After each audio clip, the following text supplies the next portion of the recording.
Hello and welcome to a very special Gamer TV. Today we're taking a look at what made 2004 a great year in gaming. Coming up, we go through genre by genre looking at the finest titles this year's thrown at us.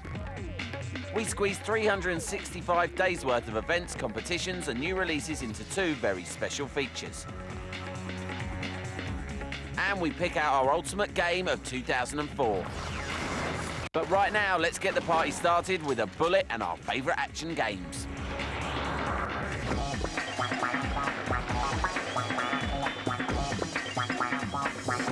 Amazing things will happen here soon.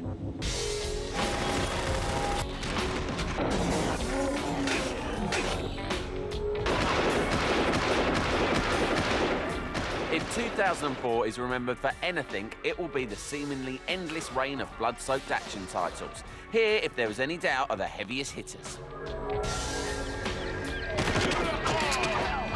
A world without Far Cry would be an indelicate, ugly thing, wouldn't it? This gorgeous FPS appeared from nowhere to take its place as this year's biggest surprise hit. With its massive dynamic maps, engrossing vehicle sections and enjoyably ludicrous plot, Far Cry created an instant buzz for the first-time developers Crytek. Its photorealism may have been surpassed on the PC at least, but Far Cry still stands tall as the prettiest shooter ever made. Which brings us straight onto the hardest game in the world. Much anticipated by Xbox masochists, Ninja Gaiden proved to be the very definition of unforgiving. It's strange though, that only made us love it more. Gaiden was fast and achingly graceful. Along with Halo, this was the title that made PS2 owners as green as the Xbox logo itself. So what if it took several months to get past that first boss? Even dying looks good on this game. Speaking of Halo, its sequel proved to be not so much combat evolved as combat given a new paint job and a dash of two guns at once psychosis. Halo 2 drew a line in the sand of console shoot-em-ups and shot anybody who crossed it. This fine-looking game carried a confidence that only games that are play-tested to death can muster. Halo 2 was rightly acclaimed as a brilliantly balanced and varied bloodbath.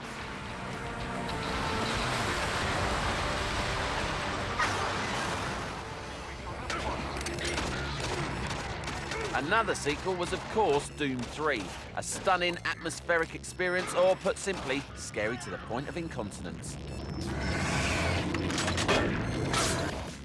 A recreation of the original rather than a new story, Doom 3 made other survival horror games look like a meeting of choristers. Fantastically slimy visuals, teeth-grinding sound, and a genuine dose of primal fear made this game the toast of horror fans and the bane of grandmothers everywhere. The right man in the wrong place. Which brings us on to Half-Life 2, simply the most accomplished game of its type ever seen. Our chosen adjectives include epic, thrilling, staggering, cinematic, varied, frightening and sublime. Heck, you even felt like a hero holding the box. If you have a powerful enough PC, you won't need us to explain it to you, you'll already own it. 2004 was a landmark year for action games. For more genres and, of course, the game of the year, sit tight.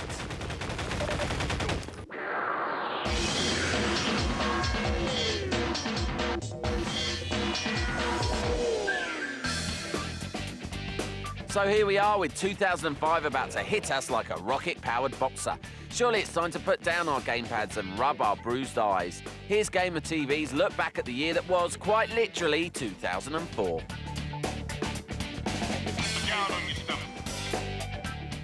In the Chinese calendar, it was the year of the monkey, and that monkey dropped a few banana skins, sending release dates for some titles sliding all over the place. Half-Life 2, Doom 3, and don't even ask about Gran Turismo 4. 2004 was also the year that Nintendo and Sony showed off their handheld dream machines, the DS and the PSP. But it's easy to forget that a year has a beginning and a middle, as well as an end, so let's start off in January. And as usual, nothing much happened in January, apart from Capcom Japan releasing Biohazard Outbreak, known as Resident Evil Outbreak in the rest of the world. At the time, we gave it 3 out of 5 for effort, but unless you could play it online, and Europeans couldn't, it was a bit stale.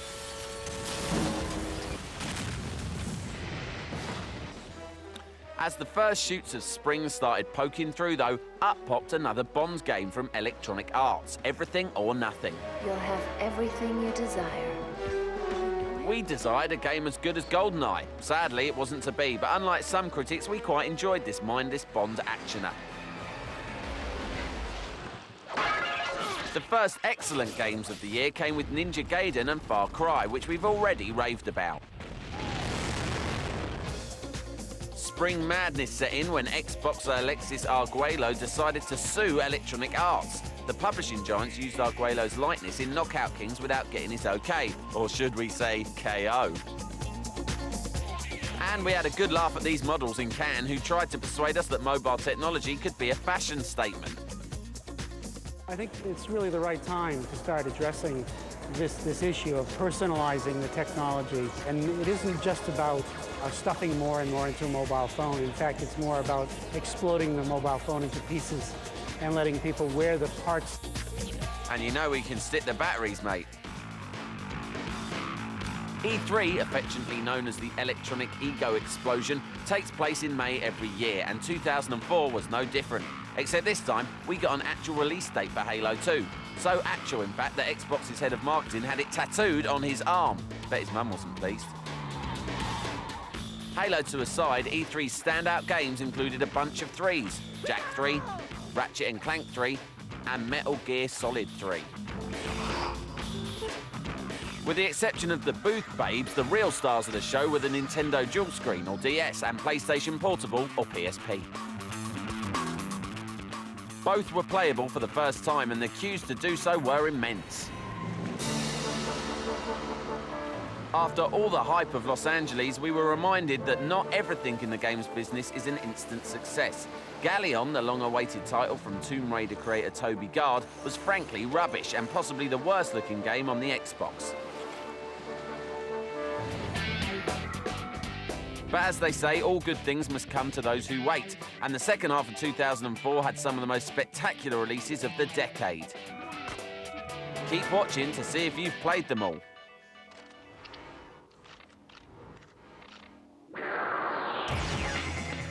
Continuing our look back, here's some of the finest news and gossip of 2004.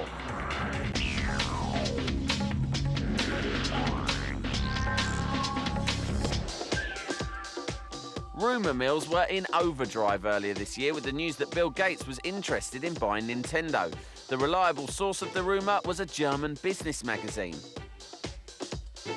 Was it true? Of course not. It all stemmed from a joke taken out of context at a Microsoft cocktail party. Very funny, Bill. For some people, there's very little distinction between virtual war and the real thing. So it would seem for the North Koreans, who after seeing a preview of Ghost Recon 2, immediately dismissed the game as US propaganda and banned it. Then the South Koreans got in on the act too, saying that the game's plot went way too far. Not many games can teach Half-Life 2 a thing or two, but when it comes to delays, then Half-Life 2 can take a back seat in the broken down car that is Gran Turismo 4. It was bumped from Quarter 1 to 2 to 3 to 4, then lost its online mode, missed the release of PS2 Slimline, and we're still waiting. The year's most hilarious backtrack has to be from Peter Molyneux. After telling us how good his new game Fable was going to be, he then posted an apology on his website to fans disappointed with the game. 2004 was definitely the year for new gaming systems. No, not the PSP and DS, but the Phantom and Gizmondo, formerly known as the Game Track. Honestly, we weren't sure whether these two systems were the future of gaming or just elaborate hoaxes, even after both products were showcased at this year's E3. The Phantom promised us a premium downloadable games console, obviously forgetting that people could own PCs. While the Gizmondo promised us the latest in handheld gaming and mobile technology, obviously forgetting that Nintendo and Sony were very nearby. With both consoles yet to be released, we'll give you the lowdown in the new year.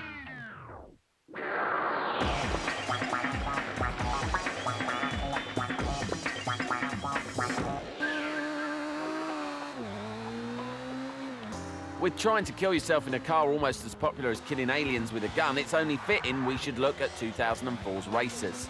Colin McRae 2005 was yet another successful instalment in this long-running franchise. With still improved modelling and animation, as well as a host of new strategic features, a fine fat hit was guaranteed.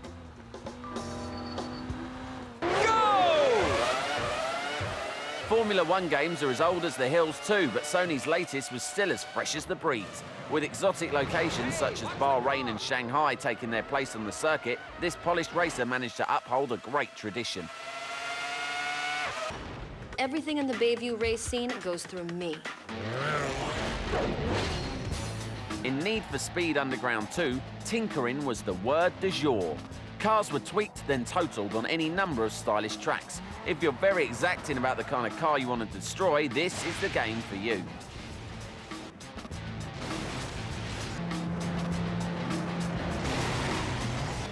Surging ahead of all of them, though, was the mighty Burnout 3, a game that took realism out to the bins for a good kicking. Ridiculously fast, horribly destructive, and very, very, very good fun, Burnout 3 was the place to be if cartoon racing and wanton fender bending was your theme for 2004.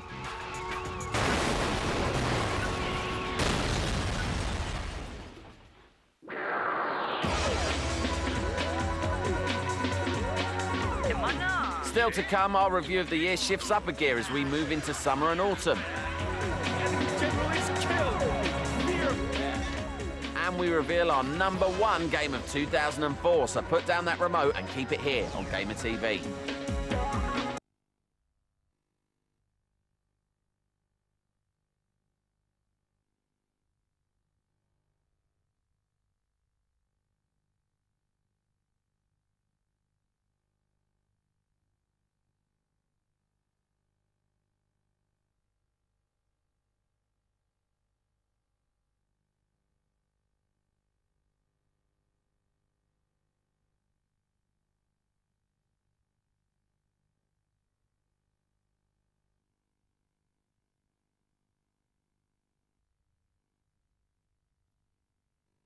Speed and transform your gaming experience with Blue Yonder Broadband Internet.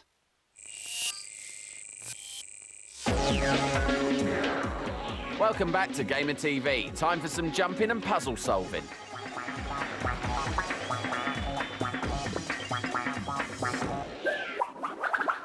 Surprised to see me, Crash?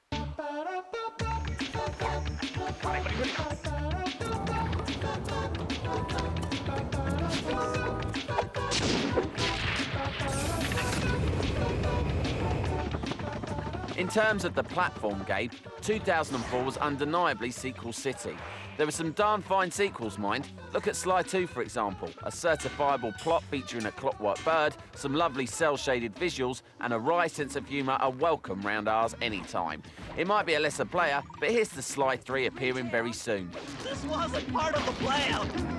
Yeah, well, this is where things get fun. The latest Crash Bandicoot installment was somewhat more frustrating, however. Fine up to a point, the gags and graphics were of a high standard as ever. Crash Twinsanity failed simply because it was so damn difficult. It doesn't matter how lovely a level is, if you're playing it 70 times in a row, you're gonna get narked.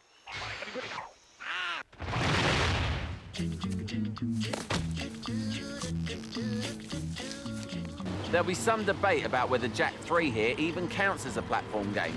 With its new emphasis on racing and combat, the lovable franchise showed some signs of jumping genre altogether. It's still brilliant, however, and if Jak 3 is, as is claimed, the last in the series, there'll be more than a few tears in Camp PS2.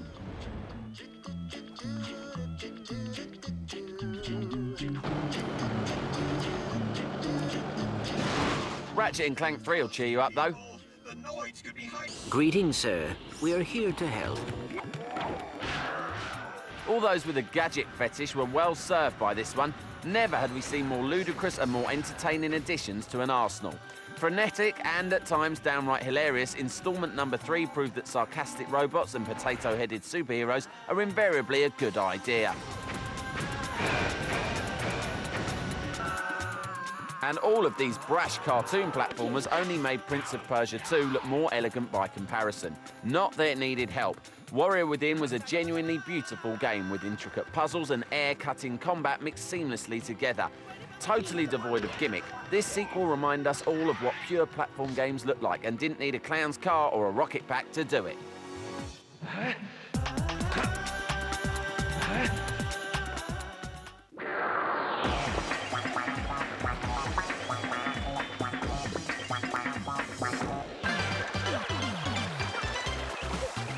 The world of strategy and role-playing had a very eclectic 2004.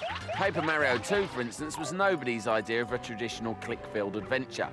Princess Peach was in dire straits for a change, and a wafer-thin Mario had to unravel a colourful selection of perfect Nintendo puzzles to win her back. Weird? Yeah. Genius? That too.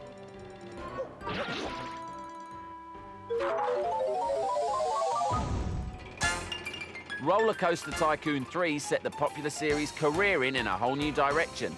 Massive levels of depth, spectacular graphics, and of course that coaster cam made the life of a theme park owner an enviable one indeed. It was even fun just to watch the punters.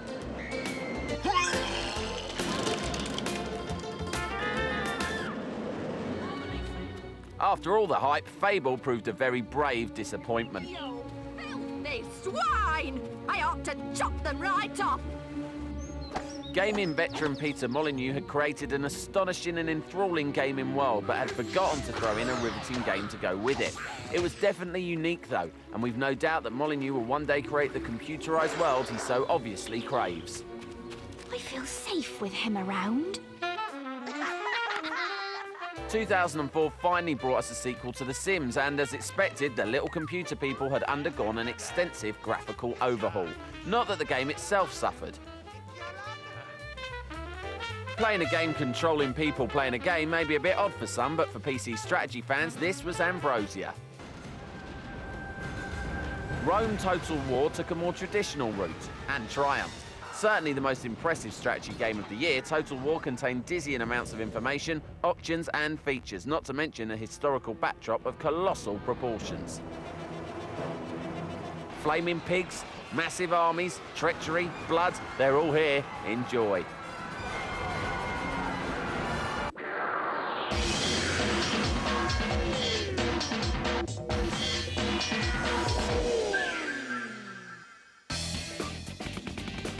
You're back with our review of 2004 as we move into those long summer nights.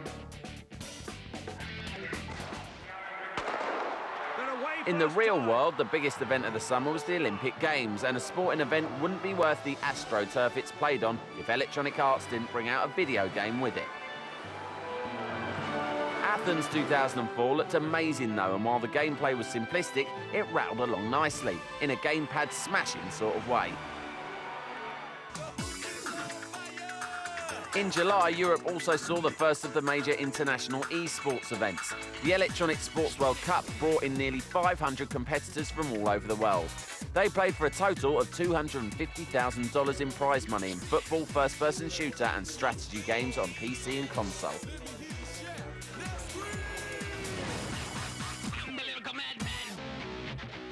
Later in the summer, a release date for the next Tomb Raider game was let loose by the publishers of the official Lara comic book.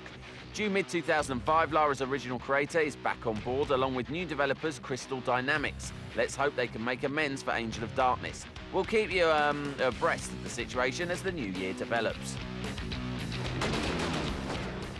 There were some great game releases too, including third-person combat game Siphon Filter, the Amiga strain. And of course, the horror of Doom 3.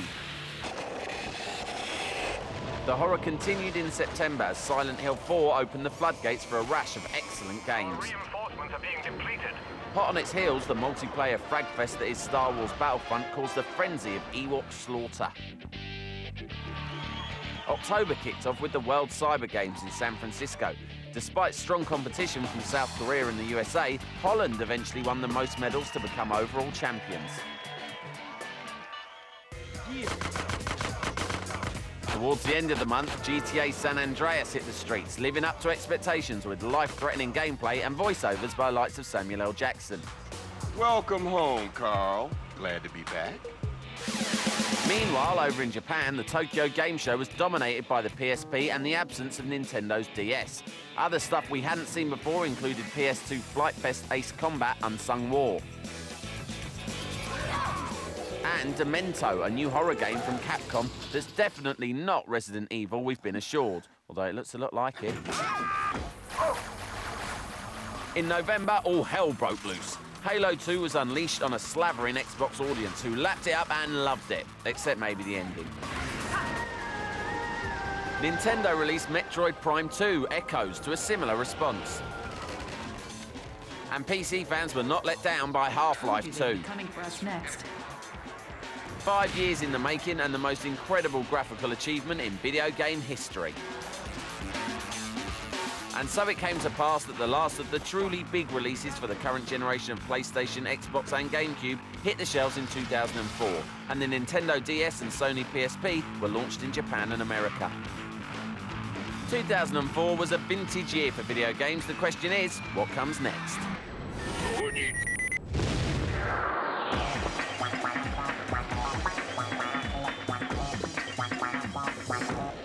Pebble Beach Golf Links, the perfect marriage of land and sea that many have called one of the most beautiful places on Earth.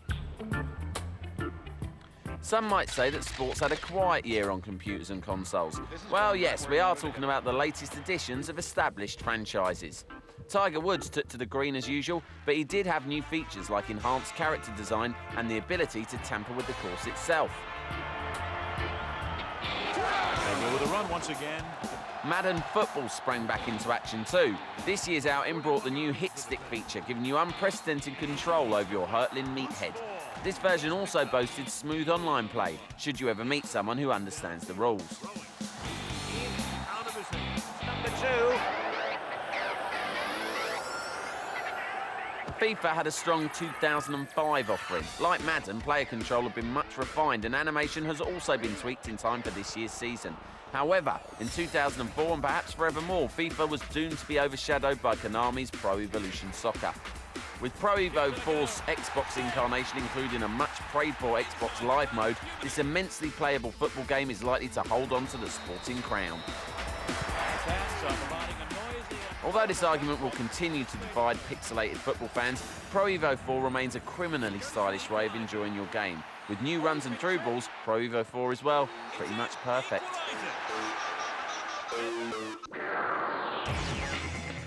The competition is stiff, but which game is our top title of 2004?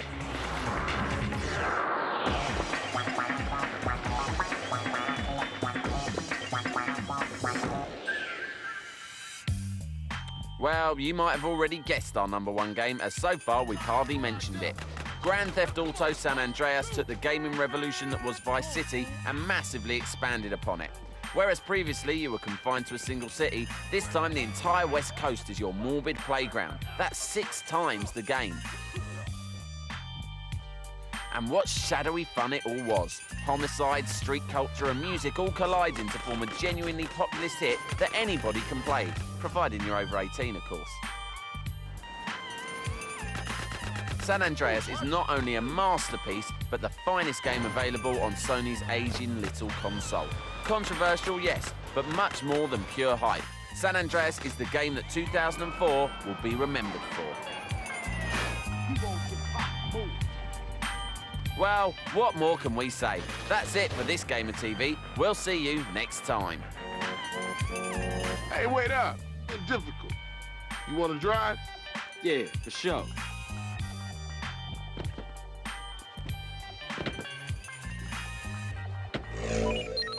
Come on, man. Give me a break.